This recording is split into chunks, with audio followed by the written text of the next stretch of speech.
guys रास्ते हमरा আজি আছে যে বোকাঘাটে এম বাজারে আমার বেটির কাছে শপিং করতেলে তো গরম বন্ধ দিয়েছিল আমরা শপিং করতে আসছি আর হলো আমার কাপড়টা দেখাই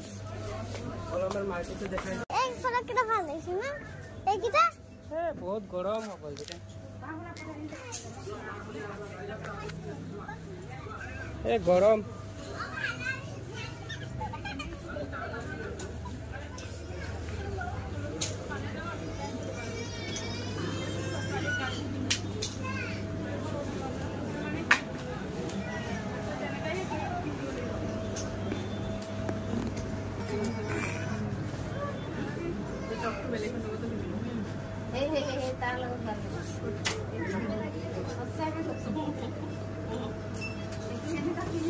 ভাল লাগিছে এখন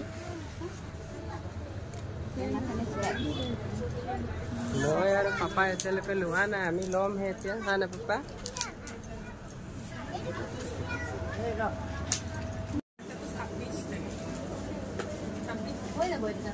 শপিং চেনা পোনা এইবিলাক শপিং কৰিছে চেনা পোনা চেনা